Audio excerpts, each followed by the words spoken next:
Pemirsa, berita Banjarmasin kembali hadir menjumpai Anda. Bersama saya Zaldi Ariandi. Sejumlah berita aktual dan beberapa informasi menarik lainnya telah kami siapkan untuk Anda. Berikut berita utama hari ini.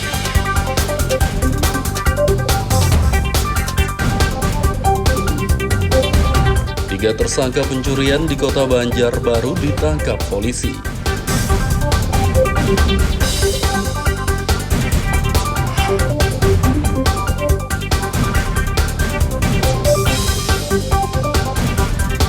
Pria asal Banjarmasin yang pamer saldo 500 triliun rupiah dipanggil polisi.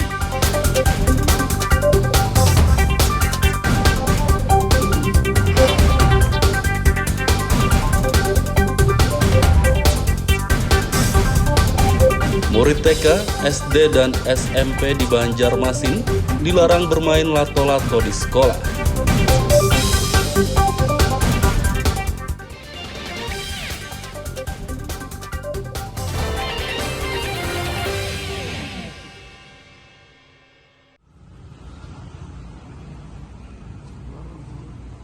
Tiga tersangka pencurian berinisial MS, SU, dan MZ ditangkap polisi dari Polsek Cempaka, Banjarbaru.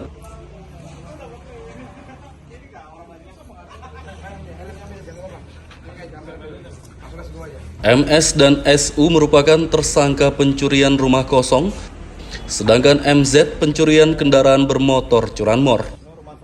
Ketiga tersangka ini telah mencuri di beberapa lokasi di kota Banjarbaru dan Kabupaten Banjar. Dari tersangka MS dan SU, polisi menyita sejumlah peralatan elektronik seperti TV dan telepon genggam. Sedangkan dari pelaku MZ, polisi menyita 5 unit motor. Kebetulan dari tiga tersangka yaitu sama-sama spesialis, ya. Yang satunya spesialis rumah kosong, yang satunya spesialis curanmor. Karena untuk rumah kosong ada sekitar 6 TKP, itu untuk barang buktinya ada TV, bingkis yang digunakan pada saat terakhir kita amankan, ada helm, dan ada juga TKP Martapura, ya. Bekas kita pengembangan ada nomor dan sebagainya. Untuk foto-fotonya, untuk barang bukti sudah kami serahkan ke Polres Banjar. Polisi masih menyelidiki kasus pencurian kendaraan bermotor yang dilakukan tersangka MZ karena sejumlah temannya belum tertangkap. Dari Banjarbaru, Lutfi Darlan dan Fahmi melaporkan.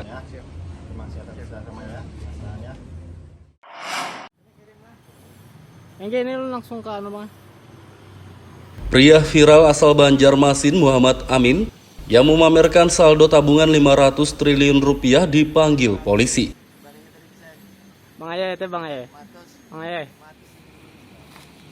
Amin dipanggil ke Mapolda Kalsel Selasa siang dan menjalani pemeriksaan di ruang Ditreskrimsus. Pria Parubaya kelahiran tahun 1972 ini menjelaskan kepada polisi, orang dalam video yang viral itu memang dirinya. Alasannya membuat video tersebut untuk meyakinkan orang yang akan bertransaksi barang antik dengannya. Amin mengatakan profesinya adalah kolektor barang antik yang biasa menjual dan membeli barang-barang kuno. Menurutnya sebelum video itu dibuat, ia ditelepon seseorang yang hendak menjual pedang katana kuno dan mengajaknya bertemu di sebuah hotel di Bekasi, Jawa Barat. Sesampainya Amin di hotel tersebut, si penjual katana malah membatalkan pertemuan karena ia meragukan Amin mampu membeli barang antik itu.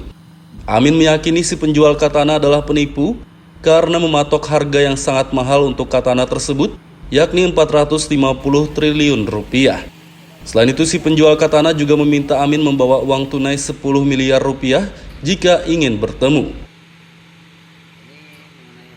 Untuk klarifikasi aja. Klarifikasi. Sebenarnya video yang dibikin itu bukan khusus untuk media atau disebarkan, ya. Terkait dengan dana yang 500 triliun itu tidak ada, benar. Itu tuh yang klarifikasi. Jadi kepada masyarakat luas, terutama pada media sosial khususnya, ya, pada umumnya, tujuan saya cuma untuk memberantas para mafia barang antik. Tujuannya utama, ya, bukan berarti menyembuhkan diri atau istilahnya pamer ya. Nah, tapi alhamdulillah ada segenap oknum yang memiralkan video saya. Amin lantas merekayasa isi saldo rekeningnya dan membuat video tersebut untuk meyakinkan si penjual katana agar ia bisa bertemu dengan orang tersebut dan memastikan apakah katana itu asli atau palsu. Namun setelah video itu ia kirim, si penjual katana tetap tidak datang dan kini video itu tersebar luas. Tidak bisa dipercaya, apalagi orang yang saya sudah bertatap muka juga sama dia. Saya tanya, jelas ternyata bukan Muhammad Amin, tapi namanya Ian. Jadi maksud tujuan dia membuat video itu hanyalah untuk yang lawannya itu, bukan untuk disebarluaskan.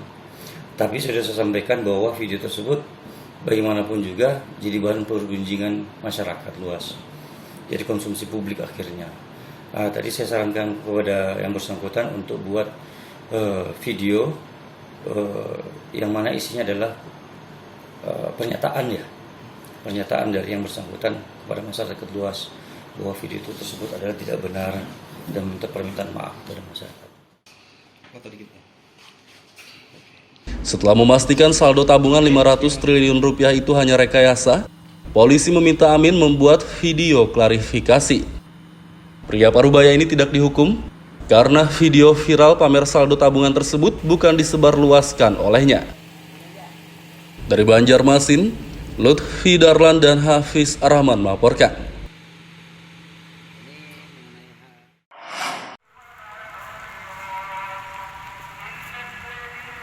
Narapidana napi di Lembaga Pemasyarakatan Lapas Kelas 2B Tanjung, Kabupaten Tabalong, berkesempatan mendapat asimilasi rumah.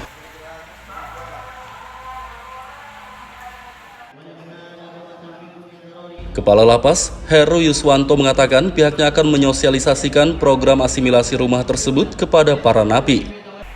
Ia mengimbau napi yang memenuhi syarat untuk mendapatkannya segera mengusulkan asimilasi rumah. Kita hitung dulu di bagian registrasi, kita hitung kalau memang memungkinkan sebelum remisi Idul Fitri ini bisa kita berikan asimilasi, atau sudah sisa pidananya sudah mendekati dan 2/3-nya di bawah 30 Juni kita akan berikan. Tapi biasanya seyogyanya kita berikan setelah mendapatkan remisi Idul Fitri. Asimilasi rumah merupakan program yang dicanangkan Kemenkumham untuk mengatasi penyebaran COVID-19 dan kelebihan muatan dalam lapas maupun rutan. Syarat untuk mendapatkan program ini, napi harus berkelakuan baik dan sudah menjalani 1/2 masa tahanannya. Dari Kabupaten Tabalong, Lutfi Darlan melaporkan.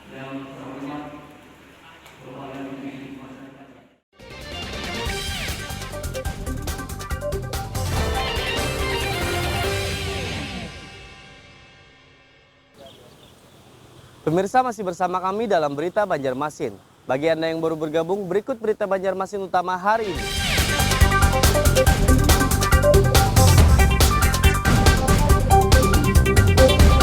Tiga tersangka pencurian di Kota Banjarbaru ditangkap polisi.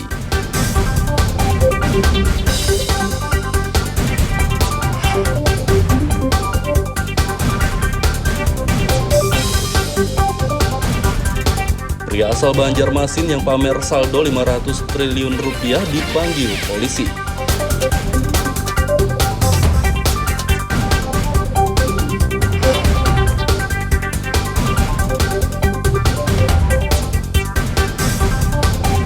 Murid TK, SD, dan SMP di Banjarmasin dilarang bermain lato-lato di sekolah.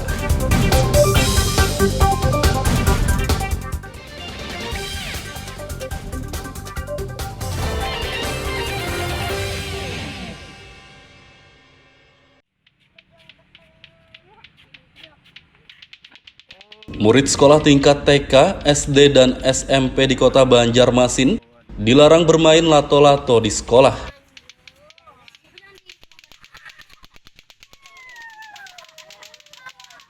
Larangan memainkan lato-lato di sekolah diberlakukan Dinas Pendidikan melalui surat edaran yang diterbitkan 10 Januari 2023. Dinas Pendidikan melarang lato-lato dimainkan di sekolah karena mengganggu kegiatan belajar mengajar. Selain itu, permainan yang sedang digandrungi tersebut juga menyebabkan banyak anak-anak cedera dan merusak fasilitas sekolah. Dahi, bencul, apa segala kan, nah itu juga hasil dampak ada di tangan, rasa sakit. Nah mereka sudah ada di muncul, tapi tidak terlalu fatal hal itu, sehingga kami perlu membuat edaran mengingatkan kepada semua sekolah jenjang TK, SD, SMP, karena saya lihat ada jenjang TK juga yang anak-anaknya minta berikan memainkan lato-lato tersebut, sehingga itu perlu diingatkan sekolah. Jadi sehingga kami membuat edaran mulai hari kemarin tanggal 10 kami buat edaran. Nah meskipun di sekolah-sekolah mungkin sudah ada larangan tersendiri bagi mereka untuk mengamankan sekolahnya. Semua sekolah tingkat TK, SD, dan SMP sekota Banjarmasin diimbau segera memberlakukan larangan lato-lato.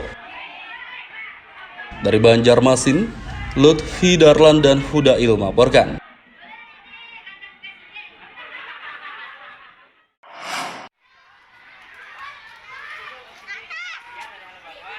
Sejumlah sekolah di kota Banjarmasin memberlakukan larangan bermain lato-lato.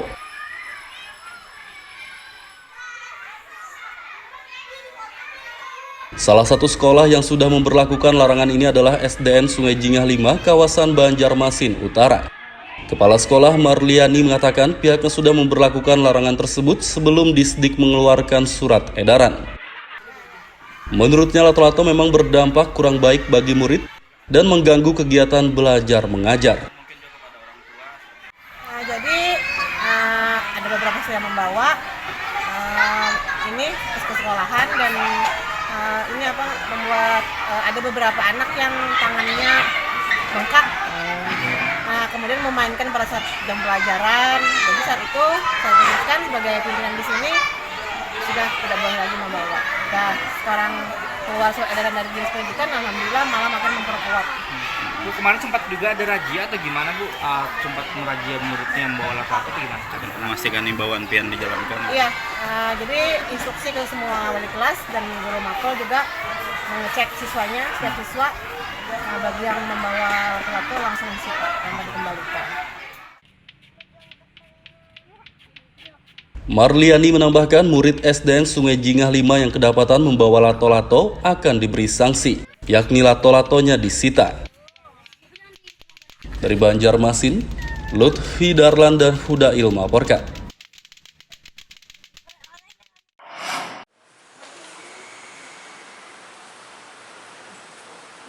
...988 calon anggota panitia pemungutan suara PPS di Kabupaten Tabalong diseleksi oleh KPU setempat.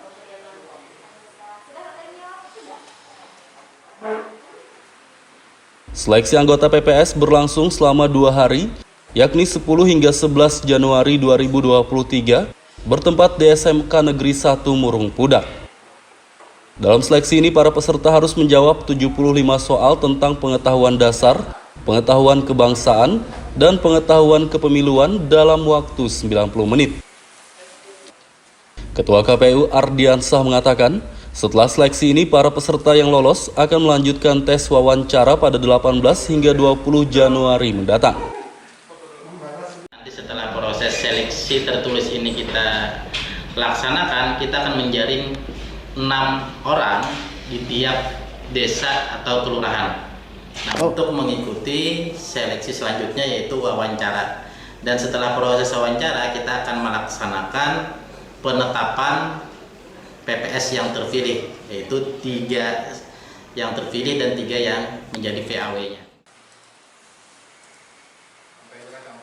Setelah semua seleksi selesai, anggota PPS terpilih akan dilantik pada 24 Januari 2023 mendatang.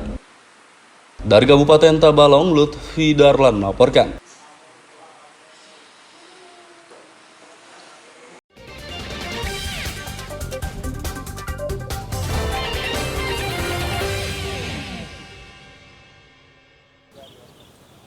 Pemirsa, masih bersama kami dalam Berita Banjarmasin.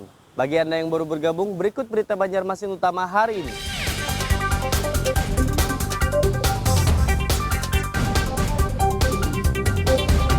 3 tersangka pencurian di Kota Banjarbaru ditangkap polisi.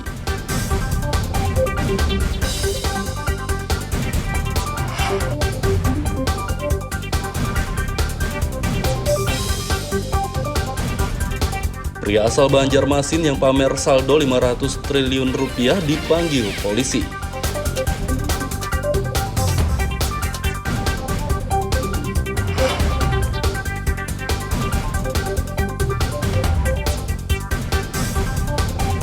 Murid TK, SD, dan SMP di Banjarmasin dilarang bermain lato-lato di sekolah.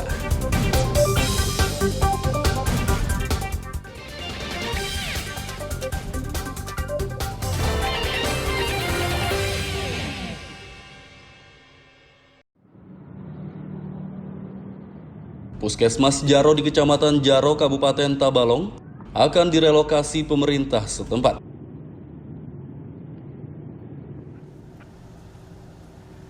Pemerintah Tabalong merelokasi Puskesmas Jaro karena berdiri di lahan milik Pertamina sehingga tidak bisa dikembangkan. Rencana relokasi Puskesmas ini sudah mencuat sejak 3 tahun lalu, namun hingga kini belum juga terrealisasi. Pemerintah dan DPRD Tabalong belum dapat menentukan lahan yang cocok untuk membangun gedung baru Puskesmas tersebut. Lokasi yang pertama itu memang di dekat SMK, itu memungkinkan saja untuk dibangun, namun ya memang ada penggusuran lah istilahnya itu. Kalau lokasi yang kedua memang rata tanahnya, di pertimbangannya masih akan dirapatkan nanti dengan tim eksekutif ya. Rencananya Komisi 1 DPRD Tabalong dan dinas terkait akan menggelar rapat untuk menentukan lahan pembangunan gedung Puskesmas Jaro. Dari Kabupaten Tabalong, Lutfi Darlan melaporkan.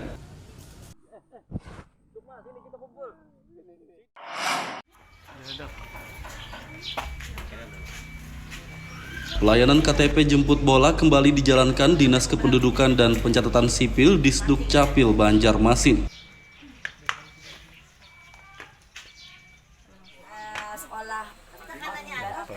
Pelayanan membuat KTP langsung di rumah ini diperuntukkan bagi warga yang tidak mampu datang ke kantor Disduk Capil maupun kecamatan.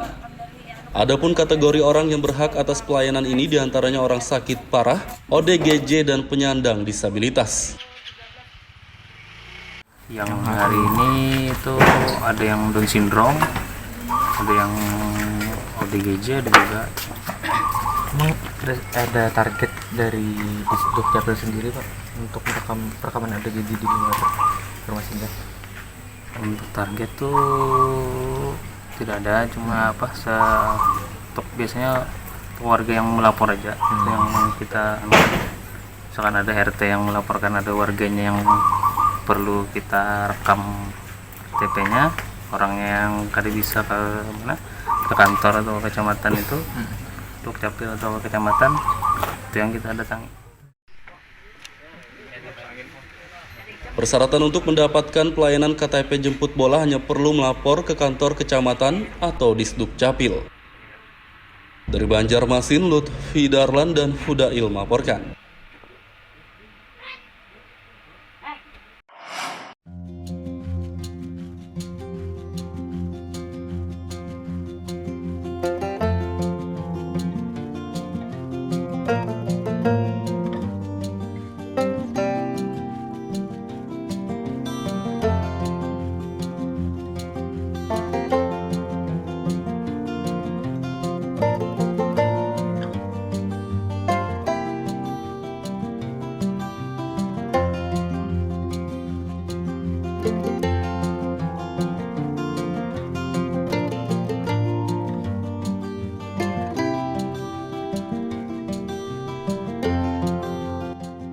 Menjamurnya alat pancing ikan modern ternyata tidak menggusur keberadaan alat pancing tradisional.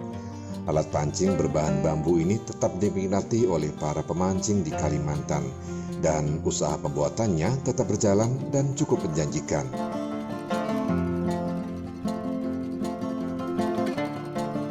Salah satu sentra pembuatan alat pancing tradisional ini terdapat di Kabupaten Batola, tepatnya di Desa Serapat Lama, Kecamatan Anjir Muara.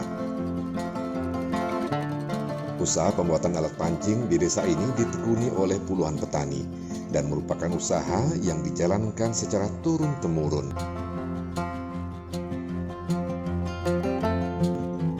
Biasanya, para petani ini mulai membuat alat pancing tradisional di saat musim tanam padi usai.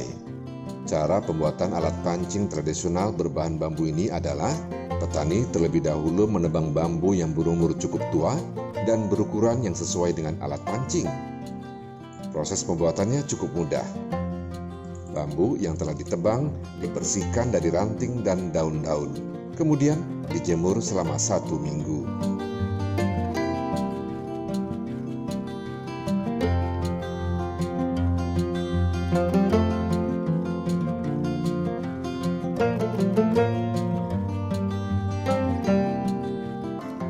Bambu selanjutnya dipanaskan di atas api sambil diurut-urut menggunakan kain basah.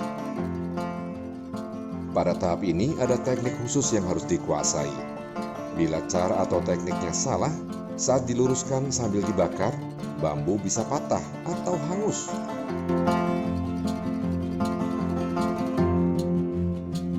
Oh, ada juga tekniknya usut-usutannya nah. Emang ada kan bisa patah lah ini gitu nah.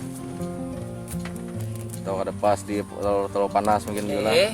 Terlalu panas kan hangatnya.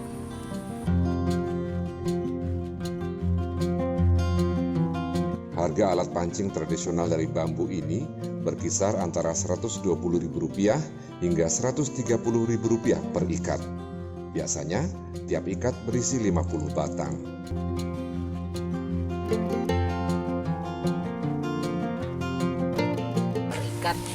Per ikat. Dua partai ya hitungannya. Kalau satu ikatnya berapa, Bang?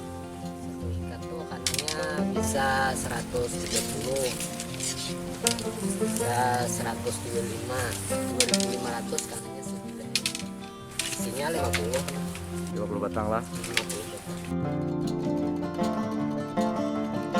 Alat pancing tradisional dari desa Serapat Lama ini memiliki pembeli atau pemesan tetap, yakni para agen penjualan alat pancing tradisional di Kalimantan Selatan dan juga Kalimantan Tengah.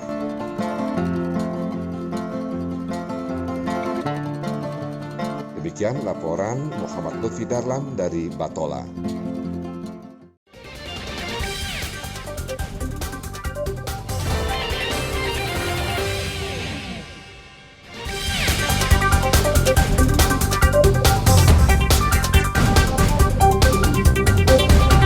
Tiga tersangka pencurian di Kota Banjarbaru ditangkap polisi.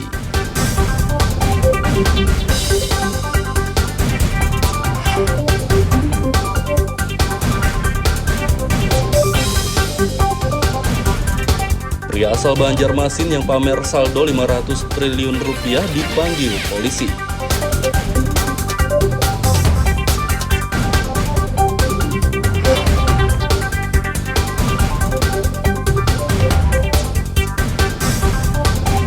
Murid TK, SD, dan SMP di Banjarmasin dilarang bermain lato-lato di sekolah.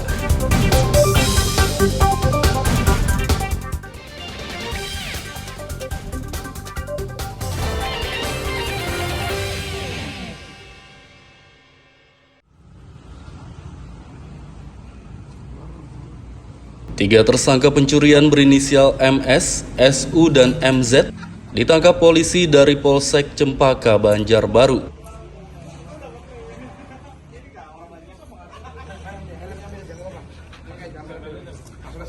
MS dan SU merupakan tersangka pencurian rumah kosong, sedangkan MZ pencurian kendaraan bermotor curanmor. Ketiga tersangka ini telah mencuri di beberapa lokasi di Kota Banjarbaru dan Kabupaten Banjar. Dari tersangka MS dan SU, polisi menyita sejumlah peralatan elektronik seperti TV dan telepon genggam.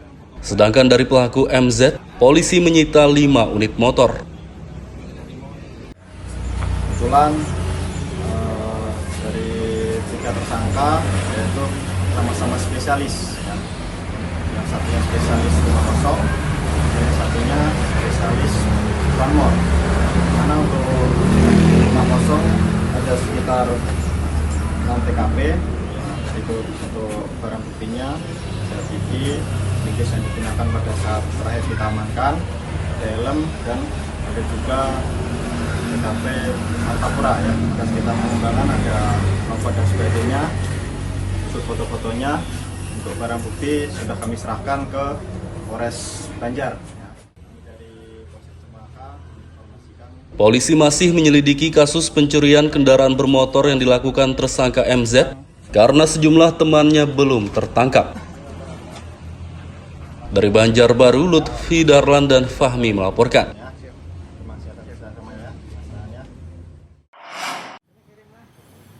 Yang ini lu langsung ke anu bang. Pria viral asal Banjarmasin Muhammad Amin yang memamerkan saldo tabungan 500 triliun rupiah dipanggil polisi. Bang Ayah itu Bang Ayah. Bang Ayah. Amin dipanggil ke Mapolda Kalsel Selasa siang dan menjalani pemeriksaan di ruang Ditreskrimsus. Pria Parubaya kelahiran tahun 1972 ini menjelaskan kepada polisi, orang dalam video yang viral itu memang dirinya. Alasannya membuat video tersebut untuk meyakinkan orang yang akan bertransaksi barang antik dengannya. Amin mengatakan profesinya adalah kolektor barang antik yang biasa menjual dan membeli barang-barang kuno. Menurutnya sebelum video itu dibuat, ia ditelepon seseorang yang hendak menjual pedang katana kuno dan mengajaknya bertemu di sebuah hotel di Bekasi, Jawa Barat. Sesampainya Amin di hotel tersebut, si penjual katana malah membatalkan pertemuan karena ia meragukan Amin mampu membeli barang antik itu. Amin meyakini si penjual katana adalah penipu karena mematok harga yang sangat mahal untuk katana tersebut, yakni 450 triliun rupiah. Selain itu, si penjual katana juga meminta Amin membawa uang tunai 10 miliar rupiah jika ingin bertemu. Untuk klarifikasi aja. Klarifikasi. Sebenarnya video yang dibikin itu bukan khusus untuk media atau disebarkan ya. Terkait dengan dana yang 500 triliun itu tidak ada, benar. Itu tuh yang klarifikasi. Jadi kepada masyarakat luas, terutama pada media sosial khususnya ya, pada umumnya, tujuan saya cuma untuk memberantas para mafia barang antik. Nah, tujuannya utama ya, bukan berarti menyembuhkan diri atau istilahnya pamer ya. Nah, tapi alhamdulillah ada segenap oknum yang memiralkan video saya. Amin lantas merekayasa isi saldo rekeningnya dan membuat video tersebut untuk meyakinkan si penjual katana agar ia bisa bertemu dengan orang tersebut dan memastikan apakah katana itu asli atau palsu. Namun setelah video itu ia kirim, si penjual katana tetap tidak datang dan kini video itu tersebar luas. Tidak bisa dipercaya, apalagi orang yang saya sudah bertatap muka juga sama dia. Saya tanya, jelas ternyata bukan Muhammad Amin, tapi namanya Ian. Jadi maksud tujuan dia membuat video itu hanyalah untuk yang lawannya itu, bukan untuk disebarluaskan. Tapi sudah saya sampaikan bahwa video tersebut bagaimanapun juga jadi bahan perbincangan masyarakat luas, jadi konsumsi publik akhirnya.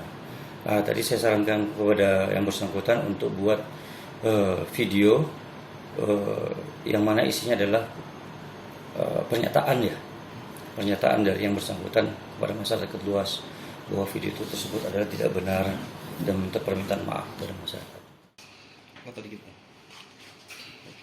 Setelah memastikan saldo tabungan 500 triliun rupiah itu hanya rekayasa, polisi meminta Amin membuat video klarifikasi.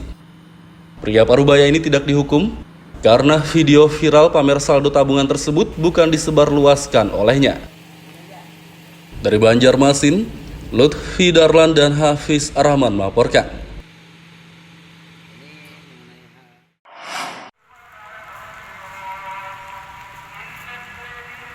Narapidana napi di Lembaga Pemasyarakatan Lapas Kelas 2B Tanjung, Kabupaten Tabalong, berkesempatan mendapat asimilasi rumah.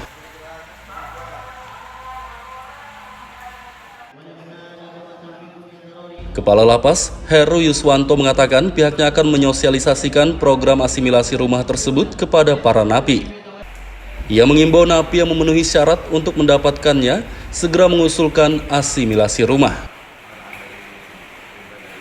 Kita hitung dulu di bagian registrasi, kita hitung kalau memang memungkinkan sebelum remisi Idul Fitri ini bisa kita berikan asimilasi, atau sudah sisa pidananya sudah mendekati dan 2/3-nya di bawah 30 Juni kita akan berikan. Tapi biasanya seyogyanya kita berikan setelah mendapatkan remisi Idul Fitri. Asimilasi rumah merupakan program yang dicanangkan Kemenkumham untuk mengatasi penyebaran COVID-19 dan kelebihan muatan dalam lapas maupun rutan. Syarat untuk mendapatkan program ini, napi harus berkelakuan baik dan sudah menjalani 1/2 masa tahanannya. Dari Kabupaten Tabalong, Lutfi Darlan melaporkan.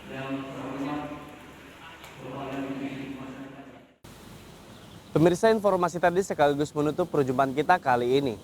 Saya Zaldi Ariandi beserta redaksi mengucapkan selamat beraktivitas, sampai jumpa.